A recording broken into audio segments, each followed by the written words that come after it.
Halo semuanya, kembali lagi bersama saya Ngurah Yoga Narendra Putra. Pada kesempatan kali ini kita akan belajar tentang zaman prasejarah di Indonesia. Teman-teman pasti penasaran kan apa yang akan kita pelajari? Jadi simak sampai habis ya. Zaman prasejarah adalah masa di mana manusia belum mengenal tulisan. Masa ini sering juga dikenal sebagai zaman praaksara atau zaman nirleka. Zaman prasejarah dapat dibagi menjadi dua, yaitu zaman batu dan zaman logam. Kedua zaman inilah yang memengaruhi kehidupan manusia pada saat itu.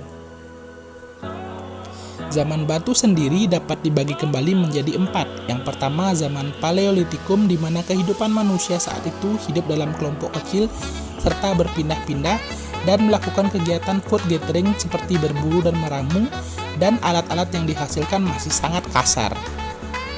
Yang kedua, zaman Mesolitikum. Ciri kehidupannya mereka sudah tinggal di dalam gua yang disebut dengan Abris Sosroci serta mulai hidup secara menetap. Yang ketiga adalah zaman Neolitikum, di mana kehidupan manusia saat itu hidup secara menetap dan melakukan kegiatan food producing atau bercocok tanam, serta mampu membuat tembikar dan juga alat tenun.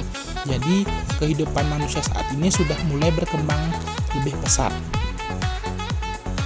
Dan yang terakhir adalah zaman Megalitikum, di mana ciri kehidupan manusia saat itu membuat bangunan dari batuan besar serta tradisi religi dan kepercayaan mulai berkembang sangat pesat.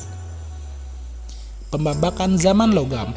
Zaman logam dibagi atas 3 babak. Yang pertama zaman tembaga. Namun sayang, zaman ini tidak dilalui oleh manusia di kawasan Indonesia dan Asia Tenggara karena tidak ditemukan alat-alat dari bahan tembaga. Yang kedua adalah zaman perunggu. Di Indonesia, zaman perunggu berasal dari kebudayaan Dongson yang berasal dari daerah Indochina, sehingga manusia purba Indonesia saat itu sudah mampu membuat alat dari perunggu. Yang terakhir adalah zaman besi. Ciri manusia saat itu sudah mampu melebur biji besi menggunakan 2 cara, yaitu yang pertama teknik bivalve atau 2 setangkup dan teknik Etcher Perdue atau cetak lilin. Nah, berikutnya kita akan mempelajari tentang teori migrasi manusia purba ke Indonesia. Yang pertama, teori Afrika, yang menyatakan bahwa nenek moyang manusia berasal dari benua Afrika dan menyebar ke seluruh dunia. Yang kedua, teori Yunan, menyatakan bahwa nenek moyang Indonesia berasal dari kawasan Yunan Cina Selatan karena adanya kesamaan pada bahasa Austronesia. Dan yang terakhir adalah teori Nusantara, yang menyatakan bahwa manusia yang mendiami wilayah Indonesia saat ini bukan berasal dari luar, melainkan dari wilayah Nusantara itu sendiri. Nah, berikutnya kita akan mengenal lebih jauh tentang kebudayaan-kebudayaan yang dihasilkan manusia saat itu ketika zaman prasejarah. Teman-teman pasti penasaran kan apa yang akan dihasilkan? Jadi simak sampai habis ya. Hasil kebudayaan zaman batu. Pada zaman Paleolitikum, alat yang dihasilkan masih sangat kasar. Contohnya adalah kapak genggam dan juga alat serpi. Pada masa Mesolitikum, banyak ditemukan sampah kulit kerang di wilayah dekat pinggir pantai, serta goa-goa tempat tinggal yang disebut dengan Abris Sosroci. Pada zaman Neolitikum, alat yang dihasilkan sudah lebih halus, contohnya adalah kapak persegi dan juga kapak lonjong. Sedangkan pada zaman Megalitikum banyak ditemukan peninggalan dari batuan besar, contohnya adalah menhir dan juga dolmen yang digunakan dalam upacara pemujaan roh nenek moyang. Hasil kebudayaan zaman logam. Pada zaman tembaga tidak ditemukan adanya peninggalan dari bahan tembaga di kawasan Indonesia dan Asia Tenggara.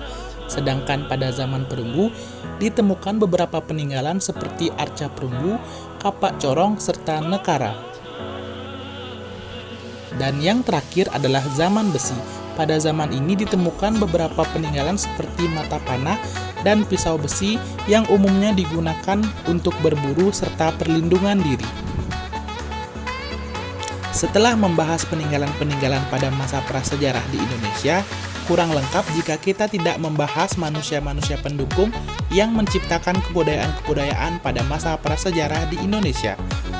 Yang pertama adalah manusia purba Pithecanthropus, yang merupakan manusia purba pendukung zaman Paleolitikum atau zaman batu muda.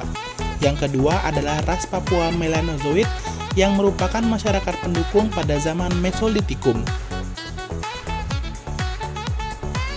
Dan yang terakhir adalah ras Proto-Melayu. Ras Proto-Melayu merupakan manusia pendukung pada zaman Neolitikum. Untuk mengukur kemampuan kamu, coba kerjakan beberapa soal latihan berikut.